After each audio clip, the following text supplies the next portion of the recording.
If you're ready to stop feeling like shit and start living your best life, then this podcast is for you. Tune in as Dr. Buzz and Daniela provide guidance, education, and the tools you need to make a positive and lasting change.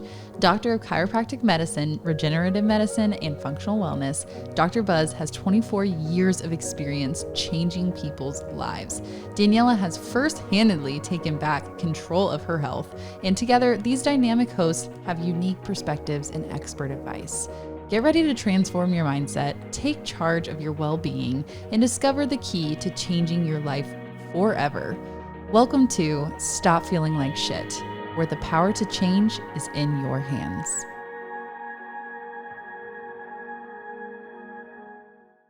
Welcome back to Stop Feeling Like Shit. And on today's episode, we're going to be talking with Dr. Joseph Gambradella, and you can call him Dr. Joe. And we're going to be discussing cortisol and adrenal dysfunction. So, Dr. Joe, hello. So glad you're with Hi. us. Love seeing you. Hey, Joe. So, our audience, as we know, I'm Daniela Korth, and this is my husband, Dr. Buzz. And so, Dr. Joe, just give us a little brief introduction about yourself. I'm a chiropractor, been in practice for 25 years. I met your husband, Dr. Buzz.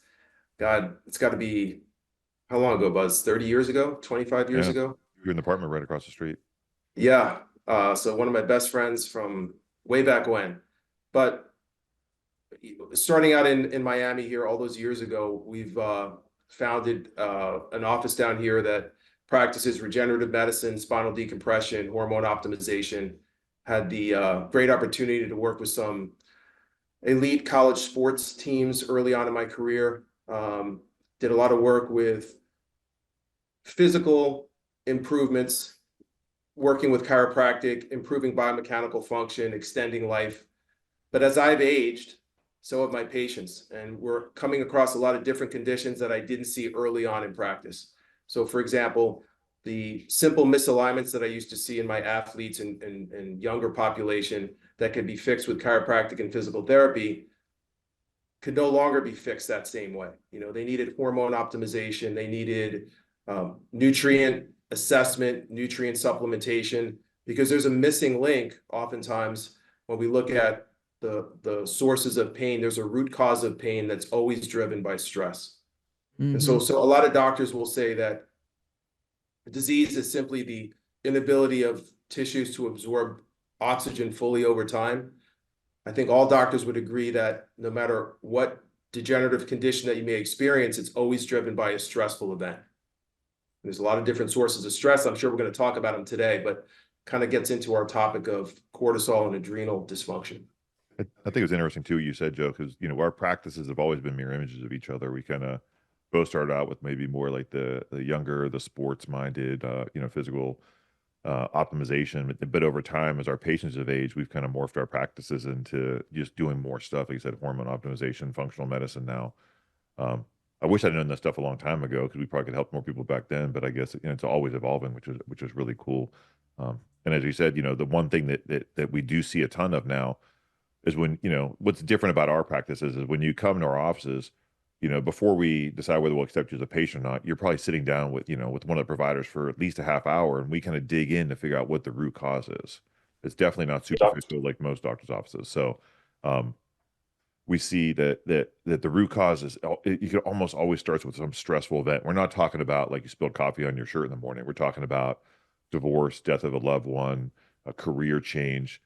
And it's crazy. People's health really goes down after those events, but the cool thing is we're able to help those things now.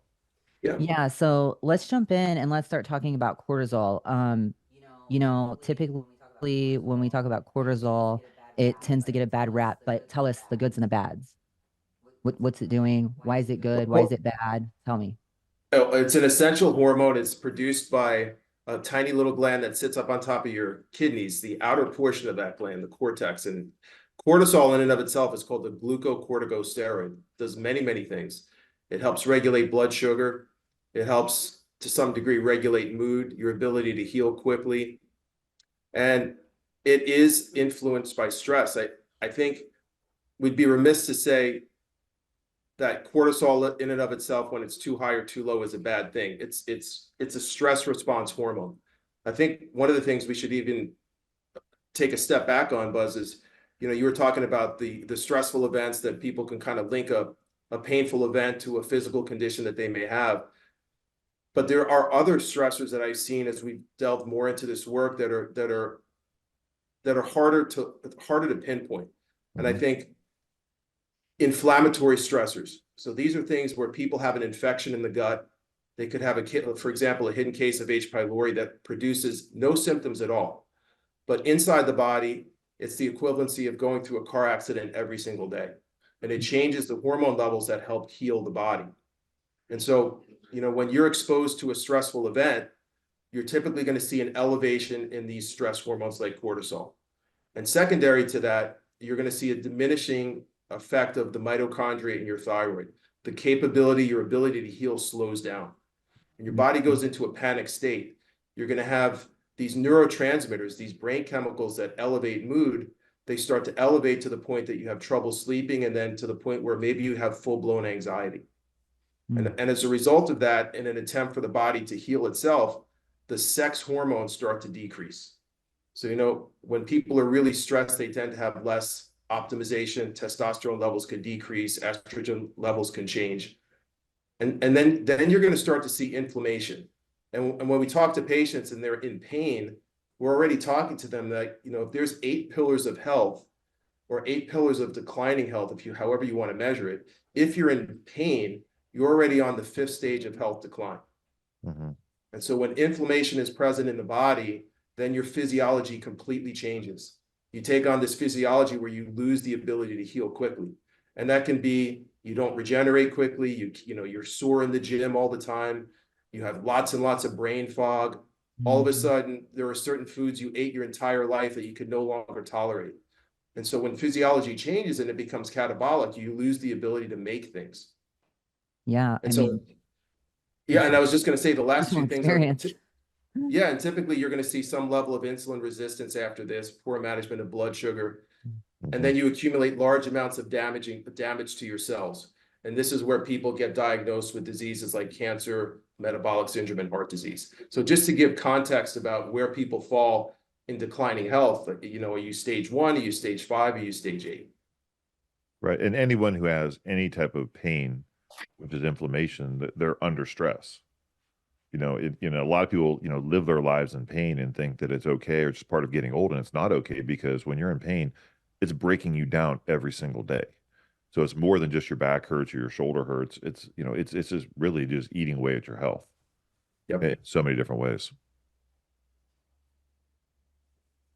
I think some of our challenging patients that we've had early on in practice, that we've stayed close with over the years, that, they came in with a symptom that we were able to help them with 60 or 70% when we expose them to this type of diagnostic testing, which is a saliva test.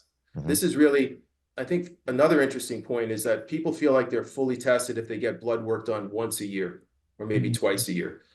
But it's such a small part of what is happening with your underlying physiology. A lot of the markers that we're talking about, like cortisol and DHEA, that really regulate or are indicators of your stress response, can't fully be measured through blood. They have to be measured through saliva. And because it's not a test per se that's covered by insurance, people are not exposed to it. And they're not exposed to it because it's not the best test, but just because we're in that model. Right. And I think, a blood work, when people say, well, it's kind of like you said, well, I get my blood work done, my blood work's okay. Blood work is so superficial. It's almost just like your check engine light. You had no gauges on your car, just, the yellow light on your dash. Like, really, to dig into your health, these other tests, like the saliva test, the DNA stool analysis, like, these are how you really see how you are functioning at your core, if that makes sense. So, and they're very easy to do, right? Like, the saliva test is pretty simple. These are tests people take in the comfort of their own home. Basically, you're literally spitting in a vial multiple times during the day, and that'll give us a good picture of what's going on with your cortisol levels. And almost every person, I don't know if you would agree with this, Joe, like, people that come in that don't heal well, right? Like, for some reason, at the end of the day, if you're listening to this podcast, if you have an injury that's not healing, something's wrong. Like, the body's, if you're alive, you heal. So if you're not healing, there's a root cause of this thing. And often it's because, if your cortisol level's high, you're catabolic, you're not going to heal. So in a simple test like this can catch this. And You can take all the Advil you want and, go, have a surgery. But if you're cortisol high, your body will keep breaking down. And, and once you fix your knee, your shoulder's going to go bad and your ankle's going to go bad. Like, and we see this in our people, joint after joint keeps breaking down and becoming arthritic. And a lot of these people, just because this cortisol level is so high, their body is continually just breaking down everywhere. And this is something that is very easily treatable once diagnosed. Yeah, and also, we just did another testing on me too, because once again, I was having trouble sleeping. I was waking up at 3 o'clock in the morning, ready to go, you know? So I'm struggling going to sleep. And then at 3 o'clock in the morning, I'm waking up ready to go. And I'm like, no. So I know that's my adrenals. So it's like, what is happening? And so we did another adrenal test and it shows, I'm sky high right around 12 o'clock. And then I'm staying high throughout the day. And my body, by the time I'm really ready to go to sleep, I'm supposed to be waking up.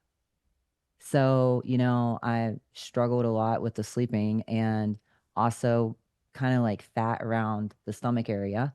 And so I want people to understand, like, if you're struggling with sleep, if you're losing your hair's thinning, if you feel like that you're fatigued, there's no motivation, you should probably get your adrenals checked, right? Yeah. We- I mean, it's one of those things where I, I mean, now that I know what I know with functional medicine, that's the first thing I go to when I don't feel good anymore. Right. Yeah. So, And it's really, go ahead. I'm going to just say, Daniela, too, it's really, these are symptoms that cross every age bracket. You could be 20 years old, you could be 60, you could be 90. And we boil a lot of the conditions that we treat into these 5 categories, right? Someone is either struggling with weight. So there's some level of brain inflammation where they feel depressed, they're really anxious. They never used to feel like that way, like that before. They're tired all the time. They've had some gut issues that show up, and then their hormone levels change. Mm-hmm. So anybody that's struggling, even if they're doing HRT, hormone replacement therapy, and they just can't hone in correctly, check your adrenals, because there's precursors to those sex hormones that if they're out of balance just by a little bit, and you can correct it, makes all the difference in the world.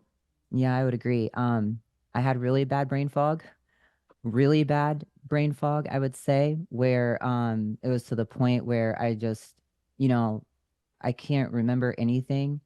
And Brock would call me and say, something about an order. And I'm like, I have no idea what you're talking about. It'd be so fuzzy. I couldn't remember nothing. I was losing things. I mean, my driver's license are still gone. I mean, I've just been losing everything. And so tons of inflammation in the body. And so it's just, I feel better from doing functional medicine and things. And so I want people also, so tell us an example. What happens when your cortisol is normal? What's that look like for people? Because I think a lot of people have tons of inflammation in the brain fog. They can't sleep at all. They can't lose weight at all. And they're working out really hard. Maybe they're eating a good diet and they're still struggling. Well, the protocol that we've been working with really successfully with our patients looks at 3 body systems that dictate health outcomes. So we have the brain and the hormone system, we have the gut, and then we have the liver detox system. And all of those systems play a role, and they all have to be analyzed. What we have found, for example, is one of the important reasons we look at the adrenals is because as far as treatment goes, we will usually start by correcting that body system first. So to give you an example, let's say just last week I had a patient that was having lower abdominal discomfort, lots of reflux. They had been to the gastroenterologist, done endoscopies, done colonoscopies, and yet these GI problems were manifesting to the point that their daily function was really limited. They had curtailed their diet, losing enjoyment in life, couldn't tolerate alcohol, so many things. And when we ran this GI, Joe, you'll see that, I mean, we had a family member had the same thing. So what they would do, the traditional medical treatment for that is they put them on medications to decrease acid in the stomach, which can cause and unfortunately that person ended up with stomach cancer. Yeah. So traditional medicine really doesn't address these when unfortunately, just because once again, it kind of goes down to the average doctor visit in the US is about 6 minutes. There's no way you can dig down to find a root cause. So, basically traditional medicine in the US is symptom, here's a medication to hide the symptom. Your stomach's upset. You must have too much acid. Let's give you something to block the acid. If you have too much acid in your stomach, there's something going on, which goes back to the testing you're going to talk about, Joe. Yeah, and I was going to say that, no matter how you diagnose these gut problems, when we look at a stool test, we'll find things that are functional changes that show up on a lab that don't show up on traditional lab testing yet. So for example, like Buzz said, if someone had a low-grade case of H. pylori, it may not show up on a breath test yet. It may not show up on a biopsy of the stomach yet, but you can see it on these ultrasensitive tests. And they do produce symptoms even at a low grade. But no matter how people treat these gut issues once they're discovered, the immune system of the gut has to be regulated in a way that whatever you kill, whatever you regulate, you want to maintain homeostasis. So it's critical that the immune system of the gut be analyzed. And the way that we look at that goes back to the adrenals, because one of the main functions of the adrenal glands is it regulates an antibody called SIG-IgA, and that essentially measures the immune system of the gut. So if you wiped out a bacteria, let's say with an antibiotic, or we used a traditional therapy to eliminate dysbiosis and overgrowth of bad bacteria, your body's ability to maintain that state of health is completely regulated by the adrenal glands. So if you have a high level of antibodies because your adrenals are working well, you'll be able to maintain that state of health. But if the adrenals haven't been assessed and you take something and you feel better, the likelihood of it coming back, and sometimes coming back in an engineered way that's maybe resistant to medication or resistant to supplements, is higher. So that's why we always encourage our patients, do all the tests, because whatever positive test shows up, you're going to say, well, what do I do next? Or what happened before that? How do we fix this? So we always encourage our patients to do all three of these tests. Sometimes they're tests that you only have to do once in your life, but nevertheless, you want all the information available to you so you can make the best decisions on how to treat it. Right. So if you are feeling like shit and you don't want to cover it up with a Band-Aid, right? Taking a medication. And I know some people are always like, well, how much do these things cost? And that's a big thing for people, is cost. And I always tell people when I talk to them, it's like, look, like you said, sometimes you only have to do these tests maybe once in your life. And a small investment to get you feeling like your best self. Some people don't even know what it's like to feel good these days. They really don't. That you can ask somebody, how do you feel? And they'll say, oh, I feel good. But when you actually do these tests and something will show up on a gut test, and then you start fixing that and you fix their adrenals and you're looking at their metabolism, so the organic acids, and you start correcting all these things, they're going to feel better than what they thought they were feeling good. Right. Yeah. So how much would you say would be an investment, like, for these testing? What would you think? I think it's going to range somewhere between $300 and $1,000 to do all of the testing. Yeah. And like you said, some of those genetic tests that you'll do, it's a once in a lifetime test. Now, if you have a gene mutation, it's not going to change. You'll always have that gene mutation, but it doesn't always express itself at all times. It's dependent on different types of stress levels.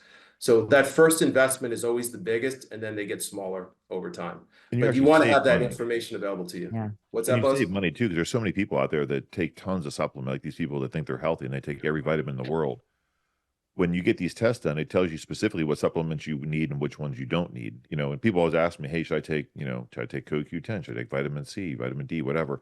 Coming from the guy, though, that takes 65 vitamins a day. Yeah. Yeah. But everything I take is test based. So, basically what you're going to do is, you could make an argument for every vitamin you see in any vitamin book, but it doesn't mean you need them. Right. So these tests will tell you what you specifically need for your genetic makeup and what you got going on with you. So you actually save money because you're going to take less stuff. Yeah, I do agree. And it's the sequencing of supplements too. If you take the right supplement at the wrong time, it's not going to have the desired result. I tell my patients, imagine walking into Vitamin Shop and you see tens of thousands of different bottles, and you just say, pick the ones out that are going to help you the most. That's kind of what people do when they take supplements. It's, they hope things work, but it's not targeted supplementation based on a deficiency. Imagine walking into Vitamin Shop and there's 5 lights on 5 specific supplements that are going to change your life. That's what this testing allows us to do. And we're only as good as our diagnostic testing. Like the doctors that taught us always said that when they treated based on symptoms, they got the poorest results. So when you have the testing and it lays out that blueprint, we always have a place to start and a place to end. And we always say the test never lies. Like the test is what it is, right? So, yeah, how many patients have we had, Buzz, where, you know, these fully optimized people, they look the best, they should be on covers of magazines, have been on covers of magazines, and then you run a lab and they're some of the worst, the worst labs that we've seen. So, you know, when we talk to patients about this, like, should you only wait to have symptoms to do these tests? Absolutely not. Because when we run these tests, about 20% of the time, 20 to 25% of the time, the tests are going to come back and they're going to show that things are pretty much working well. And we always hope that when we do a diagnostic test. Right. It's always like, okay, thank God, let's move on to the next thing. 50% of the time, it's going to show that there's some significant deficiencies. And, you know, and we can plug in the correct supplement to help people either lose weight, gain more energy, you know, kind of put them on a diet that's more anti-inflammatory. And those are our easy cases. But the last 25% are the hardest, because those are either the people that knew they were sick and it's going to be a challenge that we have to get involved with them, and it's targeted supplementation for an amount of time, change the supplements, change the diet. But I think the hardest cases are the patients that we find that are sick and they didn't know it. Right. You know, you get these abnormal markers, and, you know, if you got a marker that says there's lots and lots of cell damage that's already occurred in your body, but you don't have symptoms, and if you let this go and genetics come into play and environmental stressors and toxins come into play, the likelihood of developing some serious diseases exists. Isn't it valuable to know that? And so if the patient decides not to treat, at least they have all the information when they decide that. But oftentimes people say, I'm so glad I found that out, because I had a mom who had cancer, I had a dad who had heart disease, I have zero symptoms, but my labs show that I have a lot of cell damage. So those are rewarding cases, you know, when we find those. Yeah. I mean, we're helping a couple people right now who autoimmune conditions so bad that, you know, my one friend taking injections every day for pain. And since he's been doing functional medicine, he hasn't had to take one injection, and he feels awesome. He feels great. Yeah, anyone with autoimmune has to go get their adrenals and gut tested, because at the end of the day, whether it's rheumatoid arthritis, lupus, Hashimoto's. Yeah, all these things are all rooted in having a leaky gut and the body attacking itself. And yeah, so anyone that has autoimmune has to, you know, at least do the adrenal and at least do gut tests for starters. Because although you might not be able to remove the condition 100%, you're going to decrease the symptoms and the suffering significantly without, you know, and help them get off. A lot of time the medication they take are very harmful for them. So those are some of our favorite cases, actually. Yeah, those are my favorite, really. So those are very exciting. And there's people like you, Daniela, and even you, Buzz, you know, that have worked out your whole lives, like you really push it hard. Those are the patients you need to test too, because you can see some of those markers, like you push your metabolism so much that it's just like revving up a car. You know, you could rev up a Ferrari, but you're going to have some byproducts that come out. So whenever you ramp up your metabolism, you are going to have some cell damage. That's just part of the way that the body works. But then, you know, what are the antioxidants that you need to take post-workout, or, you know, post-therapy, so that your body can continue to perform the way it does for the next 50 years. So athletes are athletes, kind of that term biohacking, you know, the urine test with the DNA or with the gene mutation testing. Anyone that's really athletic, that's the test that we were referring to, that you say you do once in your life. Everyone who's athletic or wants to stay athletic and stay in the gym for the next 50 years, whatever it may be, has to do that test. I agree 100%. Yeah, that's cool. And I also want to point out, you know, when I talk to people, and some people will say, I have no stress in my life at all whatsoever.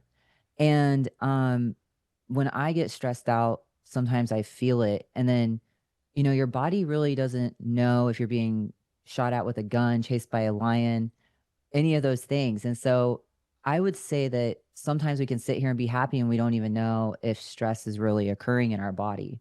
And so when people tell me, I'm not stressed out, I have no problems, it's like, well, you never know until you actually take a test, right? So I'm always curious with those people who tell me that stuff, because I tell them all the time, stress comes in all these different ways. Yeah, well, your body can't differentiate between chemical, physical, and emotional stress. Right. So you can be a yoga master and have no stress, and maybe have no emotional stress, but you could have one of these underlying gut infections and have, you know, an infection stress, you know, the environmental toxins, Mhm. you know, or suffering with any type of pain. Like there's all these other type of stressors, and the body definitely doesn't differentiate. And usually it's a combination of these things that stress your adrenals out, get that cortisol level high, you know, causes all these catabolic effects, and it, you know, basically just breaks you down with time. Yeah, and I made a post the other day, and I always tell people, you cannot out train or like, you know, you can't, it doesn't matter all the organic foods that you eat. It doesn't matter how hard you train. It doesn't matter all the things that you buy that are non-toxic related. If you have high cortisol and your adrenals are getting burnt out, like you're gonna suffer. It doesn't matter how much money you spend at the gym and you spend on food. I mean, because I'm one of those people. Yeah, well, you're going to end up getting injured, not getting the results you Right. want, like because it just breaks you down. Yeah. Wow. I brought out a sheet that I had here too, that it'll take maybe a few seconds to read it, but these are the most common symptoms. It's 32 symptoms. And if I read down this list and anyone in the audience has some of these symptoms long-standing or even in the short term that they've developed, these are the most common things that you're going to see when the adrenal glands are being downregulated because of some of the stressors that you just mentioned. So we'll typically see some level of alcohol intolerance where they get allergies after they drink, or they just get sick and they never used to. There's certain types of alcohols that they can't tolerate. There's chronic sinusitis. You know, they think it's associated with hay fever at different times of the year, but sinus problems that don't clear. You have anxiety, blood sugar imbalances that keep showing up on laboratory tests, no matter what type of diet that you follow. Even if you're on some level of insulin mimicking drug, the A1C will never drop below a certain number, or they can't get fasting blood glucose to ever drop below 100 or 120. You're going to see depression, digestive disorders, lowered sex drive, dizziness when you stand up too quickly, dry, thin skin, cravings beyond your control for sweets, fatigue, food allergies that you never used to have, but foods now that you can't tolerate. You can't tolerate dairy, you can't tolerate carbohydrates, hair loss, headaches that come and go, getting sick often, the inability to focus and concentrate, indigestion, frequent infections, UTIs, urinary tract infections, inflammation, irritability, issues with liver, thyroid, and pancreas, inflammation, low blood pressure, low body temperature, mood swings, pain in the neck, middle back, lower back, poor memory, sleep disorders, difficulty losing weight. I mean, it goes on and on. Right. Yeah. Right. So how many people are doing treatments for these things? You know, they have neck pain and they're getting injections in their neck, but maybe it's an infection in the gut. Maybe it's, you know, the inability of the body to produce enough hormones to control inflammation naturally. And so these are the least expensive things that are non-drug, non-surgical, that give the longest results. No side effects with this type of therapy. I love that. So how can people find you, Joe? I'm in Miami, Florida. We have, yeah. So if anyone wants to, you know, enjoy some fun in the sun, but I've been in here for 25 years. My office is called Advanced Physical Medicine and Rehab in Miami. We also have a second office up in Jupiter, Florida. But, you know, people that come down here, we see people from the Keys to Palm Beach to Naples. It's not that far. And my website is www.apmrmiami.com. You can find all the information there. I love it. Awesome. Thanks so Yeah. much, Joe. So anyone listening, if you have any questions about what we went over today, you can always DM us. Other than that, you need to definitely check out Dr. Joe. You'll love him because we love him. And he'll be on our next podcast. So we'll look forward to seeing you then. See you, Joe. Bye. Bye.